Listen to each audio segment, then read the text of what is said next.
আসসালামু আলাইকুম বন্ধুরা, আজ আমি আটা, ময়দা, সুজি, ডিম, তেল, দুধ এবং ইনো ছাড়াই খুবই সহজে কেক তৈরি করে দেখাবো। তো আপনারা প্রথম থেকে শেষ পর্যন্ত রেসিপিটা দেখতে থাকুন। রেসিপিটা ভালো লাগলে লাইক, কমেন্ট, শেয়ার করতে ভুলবেন না, আর চ্যানেলটি সাবস্ক্রাইব করে রাখার অনুরোধ রইল। তাহলে চলুন শুরু করা যাক। তো বন্ধুরা, আজকের এই কেকটা বানাতে আটা, ময়দা, সুজি কোনোটাই কিন্তু লাগবে না। তো এখানে দেখুন আমি তেলে ভাজা বিস্কিট নিয়েছি, আর বিস্কিটগুলো আমি হাত দিয়ে ছোট টুকরো করে ভেঙে নিয়েছি। এখন আমি একটি মিক্সি জার নিয়ে নিচ্ছি, আর এই বিস্কিটগুলোকে আমি খুব ভালো করে গুঁড়ো করে নেব। তো একবারে হবে না, আমি দুইবারে খুব ভালো করে গুঁড়ো করে নেব, তারপরে আপনাদের দেখাচ্ছি। দেখুন বন্ধুরা, সম্পূর্ণ বিস্কুটগুলো আমি গুঁড়ো করে নিয়েছি। খুব সুন্দরভাবে কিন্তু গুঁড়ো করে নিতে হবে, এর মধ্যে যেন কোনো রকম মোটা অংশ না থাকে সেদিকে লক্ষ্য রাখতে হবে। এই বিস্কুটগুলো আমি গুঁড়ো করার সময় 2 টেবিল চামচ চিনি দিয়ে একসঙ্গে গুঁড়ো করে নিয়েছি। তো যেহেতু বিস্কুটগুলো অনেকটাই মিষ্টি, তাই খুব বেশি চিনি দেওয়ার প্রয়োজন নেই। 2 টেবিল চামচ চিনি দিলে কিন্তু কেকটা হয়ে যাবে। তো দেখতেই পাচ্ছেন খুব সুন্দরভাবে কিন্তু গুঁড়ো করে নিয়েছি। এবার আমি দিয়ে দিচ্ছি স্বাদ মতো লবণ, তারপরে দিয়ে দিচ্ছি 2 টেবিল চামচ মতো টক দই। এবার আমি হ্যান্ড উইচ দিয়ে খুব ভালো করে মিশিয়ে নেব।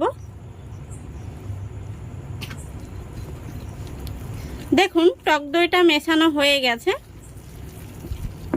এবার এখানে আমি অল্প অল্প জল দিয়ে একটি ব্যাটার তৈরি করে নেব। জলটা খুব বেশি দেওয়ার প্রয়োজন নেই, অল্প অল্প করে দিতে হবে, আর খুব সুন্দর একটি ব্যাটার তৈরি করে নিতে হবে।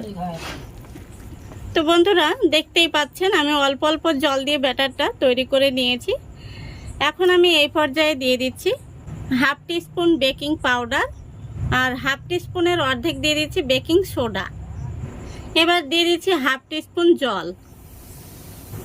তারপরে খুব সুন্দর করে আমি আবারও মিশিয়ে নিচ্ছি।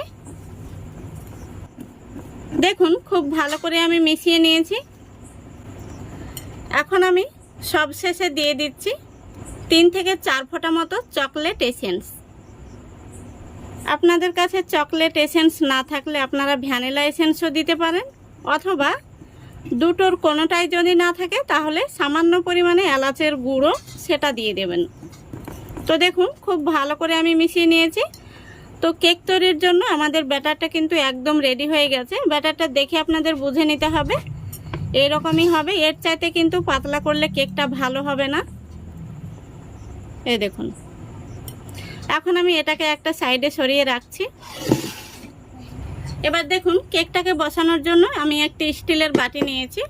তো বাটির মধ্যে আমি সামান্য পরিমাণে দিয়ে দিচ্ছি সাদা তেল। তারপরে ব্রাশ দিয়ে খুব ভালো করে আমি তেলটাকে বাটির মধ্যে লাগিয়ে নিচ্ছি। আপনাদের হাতের কাছে ব্রাশ না থাকলে আপনারা হাত দিয়েই কিন্তু খুব ভালো করে তেলটা লাগিয়ে নেবেন। দেখুন বাটির মধ্যে খুব ভালো করে তেলটা লাগানো হয়ে গেছে। আর এই বাটির মাপ করে আমি একটি লেখালেখির কাগজ নিয়েছি, কাগজটা বসিয়ে দিচ্ছি। এবার কাগজের উপরেও খুব ভালো করে আমি তেল ব্রাশ করে নিচ্ছি। দেখুন খুব ভালো করে আমি কাগজটাতেও তেল মাখিয়ে নিয়েছি। তো এখানে কাগজের মধ্যে দেখতেই পাচ্ছেন লেখালেখি রয়েছে। তো এই লেখাটা কিন্তু কেকের মধ্যে উঠবে না, এখানে ভয়ের কিছু নেই। এখন আমি যে কেকের ব্যাটারটা তৈরি করে রেখেছি সেটা উপর থেকে ঢেলে দেব। দেখুন সম্পূর্ণ কেকের ব্যাটারটা আমি বাটির মধ্যে ঢেলে নিয়েছি। এখন একটু এইভাবে আমি ট্যাপ করে নিচ্ছি, এতে করে ভেতরে বাতাস থাকলে বাতাসটা বেরিয়ে যাবে। এদিকে দেখুন বন্ধুরা, গ্যাসটা অন করে আমি আগে থেকে কড়াইতে জল বসিয়ে দিয়েছি। জলটা কিন্তু ফুটে গেছে। তো আজকে আমি কেকটা বেক করব না, জলের ভাপে তৈরি করে দেখাবো। তো দেখুন এখন আমি স্ট্যান্ডের উপরে বাটিটা বসিয়ে দিচ্ছি। আপনারা যে কোনো স্ট্যান্ড বসিয়ে দিতে পারেন। তো এখানে আমি গ্যাসের আরও একটি চুলা স্ট্যান্ড হিসেবে ব্যবহার করেছি। এবার আমি উপর থেকে একটি বড় সাইজের গামলা দিয়ে ঢেকে দিচ্ছি।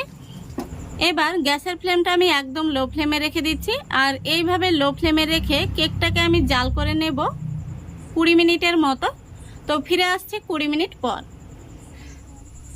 দেখুন বন্ধুরা, পুরো 20 মিনিট হয়ে গেছে। এখন আমি গামলাটি তুলে দেখে নেব কেকটা কেমন হয়েছে। আলহামদুলিল্লাহ, দেখুন কেকটা কত সুন্দর হয়েছে। এখন আমি একটা কাঠি নিয়েছি, কাঠি দিয়ে দেখে নেব কেকটা ভেতর থেকে হয়েছে নাকি কাঁচা রয়েছে। তো দেখুন কাঠিটা কিন্তু একদম ক্লিন বেরিয়েছে, তার মানে কেকটা খুব সুন্দরভাবে হয়ে গেছে। এখন আমি গ্যাসটা অফ করে দিচ্ছি। এবার কেকের বাটিটা আমি খুবই সাবধানে নামিয়ে নিচ্ছি। তো কেকটাকে আমি ঠান্ডা করে নেব, তারপরে আপনাদের দেখাচ্ছি। দেখুন বন্ধুরা, কেকটাকে আমি কিছুটা ঠান্ডা করে নিয়েছি। এখন আমি একটি চাকু নিয়েছি, চাকু দিয়ে কেকের এই সাইডটাকে আমি ছাড়িয়ে নিচ্ছি। এবার একটি থালার মধ্যে আমি কেকটাকে বের করে নিচ্ছি।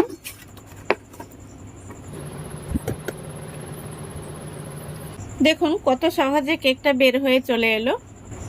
এখন আমি যে কাগজটা দিয়েছিলাম সেটা তুলে নিচ্ছি। দেখুন কেকটা কত সুন্দর হয়েছে, একদম কিন্তু নরম তুলতুলে হয়েছে। তো কেকটাকে আমি একটু কেটে দেখিয়ে দিচ্ছি ভেতর থেকে কতটা সফট হয়েছে।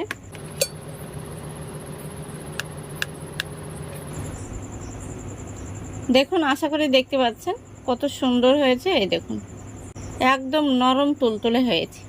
তো বন্ধুরা, আটা, ময়দা, সুজি, ডিম, তেল, ইনো এবং দুধ ছাড়াই কিন্তু কত সহজে কেকটা তৈরি হয়ে গেল দেখুন। আর খুব সুন্দর একটি কিন্তু ফ্লেভার আসছে কেকটা থেকে। তো আশা করছি আজকের এই রেসিপিটা আপনাদের ভালো লেগেছে।